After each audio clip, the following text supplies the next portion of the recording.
안녕하세요. 세무 전문가로 25년간 활동해온 박정훈 세무사입니다. 최근 온라인 커뮤니티와 SNS에서 8월부터 국세청 AI가 모든 국민의 통장을 실시간 감시한다는 소문이 급속히 퍼지고 있습니다. 심지어 가족끼리 용돈 몇만 원만 주고받아도 세금 폭탄을 맞는다는 극단적인 이야기까지 나오고 있죠. 하지만 이런 소문들 중 어디까지가 사실이고 어디서부터가 과장된 이야기인지 정확히 구분해야 합니다. 더 중요한 것은 실제로는 이보다 훨씬 복잡하고 정교한 시스템이 이미 가동되고 있다는 점입니다. 먼저 결론부터 말씀드리겠습니다. 국세청이 AI로 전 국민 계좌를 실시간 감시한다는 이야기는 절반만 맞습니다.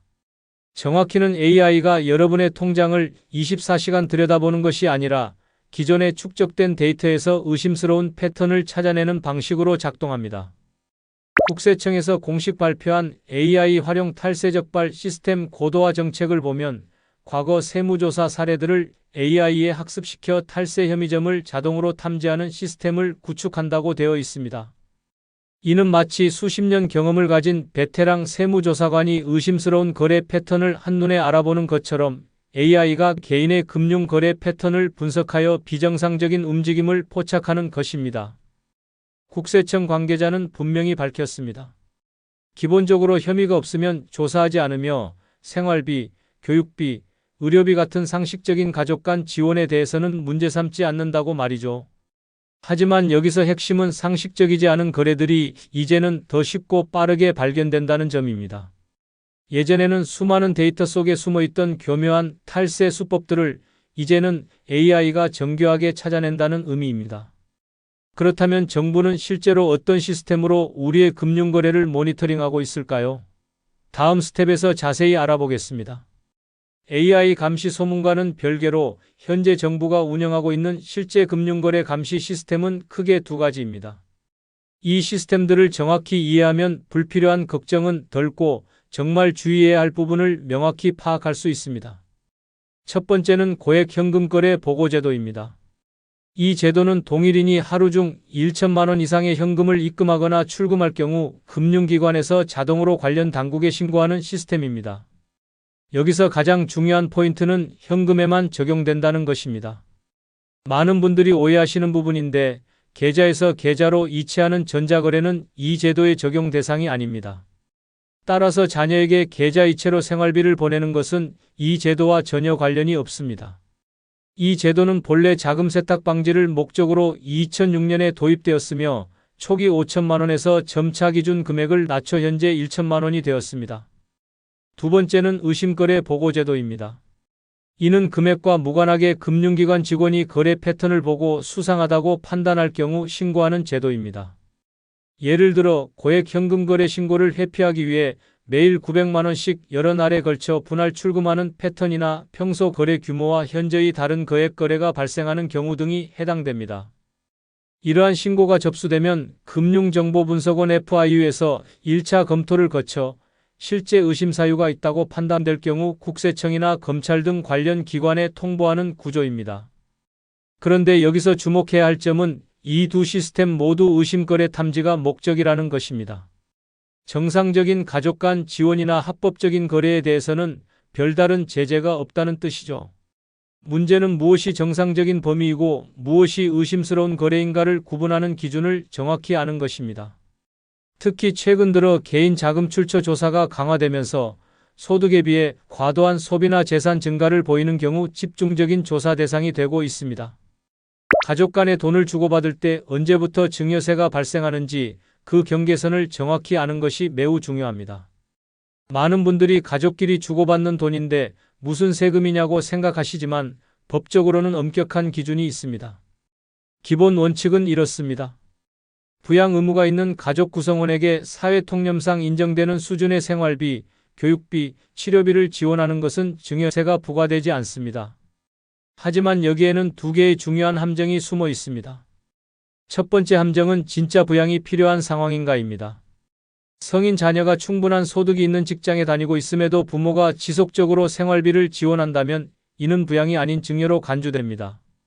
실제 사례를 보면 35세 김모 씨가 월급 300만 원을 받으면서도 부모로부터 매월 200만 원의 용돈을 받아 모두 적금에 넣었던 경우 국세청에서는 이를 전액 증여로 보고 과세했습니다. 두 번째 함정은 실제 목적대로 사용했는가입니다. 생활비라는 명목으로 돈을 받았지만 실제로는 저축이나 투자에 사용했다면 이 역시 증여에 해당합니다. 부부간에도 마찬가지입니다. 남편이 아내에게 생활비로 매월 500만 원을 주었는데 아내가 이 중 200만 원을 꾸준히 펀드에 투자했다면 그 투자 금액은 증여로 봅니다. 더욱 주의해야 할 것은 증여의 범위가 현금에만 국한되지 않는다는 점입니다. 자녀의 신용카드 대금을 대신 결제해주거나 보험료를 장기간 납부해주거나 대출 이자를 대신 갚아주는 것도 모두 증여에 해당할 수 있습니다. 최근 급증하고 있는 사례 중 하나가 전세보증금 지원 관련 문제입니다. 자녀가 고액의 전세보증금이 필요한 집에 입주했는데 그 자녀의 소득으로는 설명이 안 되는 경우 국세청에서 자금 출처를 추적합니다. 이때 부모의 지원이 확인되면 증여세 과세 대상이 됩니다.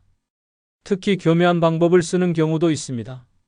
부모가 소유한 부동산을 제3자에게 매도하면서 그 제3자가 자녀와 전세계약을 체결하도록 하는 방식입니다. 겉보기에는 정상적인 전세계약 같아 보이지만 실질적으로는 부모가 자녀에게 전세보증금을 지원한 것과 동일한 효과를 가져오죠. 이런 복잡한 상황들을 피하려면 증여세 비과세 한도를 정확히 알고 그 범위 내에서 투명하게 거래하는 것이 가장 안전합니다. 증여세를 피하면서 가족을 지원하려면 정확한 비과세 한도를 알아야 합니다. 여기서 가장 중요한 점은 이 한도가 10년 합산으로 계산된다는 것입니다. 매년 새로 계산되는 것이 아니라 10년간의 누적 금액으로 판단한다는 뜻입니다. 구체적인 한도를 살펴보면 배우자 간에는 10년간 6억 원까지 세금 없이 증여할 수 있습니다. 성인 자녀에게는 10년간 5천만 원까지 가능하며 여기서 주의할 점은 부모 양쪽을 합쳐서 5천만 원이라는 것입니다. 아버지가 3천만 원, 어머니가 2천만 원을 줬다면 한도를 모두 소진한 것입니다. 만 19세 미만 미성년자는 2천만 원, 직계비속 부모님에게 드리는 경우 5천만 원, 형제 자매나 사위 며느리 등 기타 친족에게는 1천만 원이 한도입니다. 최근 새로 도입된 제도도 있습니다. 자녀의 결혼이나 출산 시에는 기본 한도 5천만 원에 추가로 1억 원을 더 증여할 수 있어서 최대 1억 5천만 원까지 비과세 혜택을 받을 수 있습니다. 하지만 여기서 치명적인 실수가 발생합니다. 많은 분들이 비과세 한도 내니까 신고할 필요 없다고 생각하시는데 이는 잘못된 인식입니다. 비과세 한도 내라도 증여 신고는 반드시 해야 합니다. 실제 사례를 들어보겠습니다. 박모 할머니가 손자 결혼시 전세 자금으로 1억 원을 지원했습니다. 결혼증여 특례를 적용하면 비과세인데도 신고를 하지 않았죠. 몇 년 후 세무조사에서 이것이 발견되어 비과세 혜택을 받지 못하고 본세는 물론 40%의 무거운 가산세까지 부담하게 되었습니다. 증여세 신고는 증여받은 날로부터 3개월 이내에 해야 합니다. 국세청 홈택스에서 온라인 신고가 가능하며 세무서 방문 신고도 할 수 있습니다. 신고 시에는 증여계약서, 통장 거래 내역, 증여재산의 가액을 증명하는 서류 등이 필요합니다. 특히 부동산 증여의 경우 시가 산정이 복잡하므로 전문가의 도움을 받는 것이 좋습니다. 국세청에서 인정하는 시가와 실제 거래 가격 사이의 차이가 클 수 있기 때문입니다. 또한 증여세 계산 시 세대를 건너뛴 증여에는 30%의 할증과세가 적용되므로 주의해야 합니다. 같은 금액이라도 아버지를 거쳐 손자에게 전달하는 것이 세금 측면에서 유리할 수 있습니다. 문서 보관도 중요합니다. 증여세 제척기간이 10년이므로 관련 서류들은 최소 10년간 보관해야 합니다. 통장 거래 내역, 증여계약서, 신고서 사본 등을 체계적으로 정리해 두시기 바랍니다. 최근 들어 개인 세무조사가 급격히 증가하고 있습니다. 제가 직접 상담받거나 동료들로부터 들은 실제 사례들을 통해 어떤 경우에 문제가 되는지 구체적으로 살펴보겠습니다. 첫 번째 사례는 가짜 차용증 케이스입니다. 이모 씨 아들이 아파트를 구매했는데 세무조사가 나왔습니다. 그래서 어머니로부터 2억 원을 빌렸다고 주장했지만 정식 차용증도 없고 이자도 지급하지 않았으며 상환 계획도 불분명했습니다. 게다가 아들의 소득으로는 어머니에게 갚을 능력도 없는 상황이었죠. 국세청에서는 이를 빌린 돈이 아닌 증여로 판단하여 본세와 가산세를 합쳐 그에게 세금을 부과했습니다. 두 번째는 소득 없는 자녀의 호화생활 케이스입니다. 30대 김모 씨는 특별한 소득 신고 없이 고급 외제차를 몰고 비싼 아파트에 거주했습니다. 국세청의 자금 출처 조사 결과 부모가 신용카드비, 자동차 할부금, 각종 생활비를 모두 대신 지급하고 있었던 것이 드러났습니다. 이렇게 지원받은 모든 금액이 증여로 간주되어 수천만 원의 세금이 부과되었습니다. 세 번째는 전세보증금 우회 지원 사례입니다. 32세 정모 씨가 10억 원 아파트에 전세로 입주했는데 연봉 4천만 원으로는 설명이 불가능했습니다. 조사 결과 아버지가 소유한 다른 아파트를 제3자에게 매도하면서 그 구매자가 아들과 전세 계약을 맺도록 하는 교묘한 방법을 사용했던 것이 밝혀졌습니다. 결국 실질적인 증여로 인정되어 그에게 증여세가 부과되었습니다. 그렇다면 왜 최근 들어 개인 세무조사가 이렇게 급증하고 있을까요? 여기에는 두 가지 주요 배경이 있습니다. 첫째는 국가 세수 부족 문제입니다. 경기 침체로 인해 기업들의 실적이 악화되면서 법인세 수입이 크게 감소했습니다. 정부 입장에서는 부족한 세수를 어디선가 메워야 하는 상황에서 개인 납세자, 특히 부동산 거래나 고액 증여 부분에 주목하게 된 것입니다. 둘째는 2025년부터 본격 시행되는 세무공무원 징수 포상금 제도입니다. 체납자의 숨겨진 재산을 발굴하거나 부당 환급을 차단하는 데 공로를 세운 공무원에게 연간 최대 2천만 원의 포상금을 지급하는 제도입니다. 공식적으로는 탈세 척결이 목적이지만 현실적으로는 세무 공무원들에게 더욱 적극적인 세금 징수 활동을 독려하는 인센티브 역할을 하고 있습니다. 이 두 요인이 결합되어 현재는 개인 납세자들에게 매우 엄격한 환경이 조성되었습니다. 예전에는 그냥 넘어갔을 법한 작은 누락이나 실수도 이제는 철저히 추적당할 가능성이 높아졌습니다. 또한 AI와 빅데이터 기술의 발달로 소득 대비 과도한 소비나 급격한 재산 증가 같은 패턴들이 쉽게 포착되고 있습니다.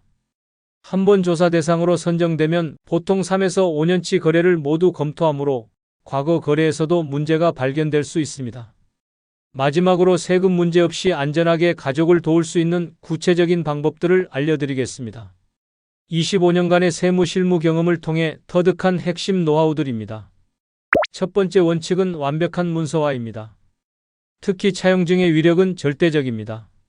가족 간 금전 거래 시에는 반드시 정식 차용증을 작성하세요. 차용증에는 대여인과 차용인의 성명 주민등록번호, 대여 금액과 일자, 이자율과 지급 방법, 원금 상환 계획과 방법을 구체적으로 명시해야 합니다. 이자율은 최소 연 4.6% 이상으로 설정하세요.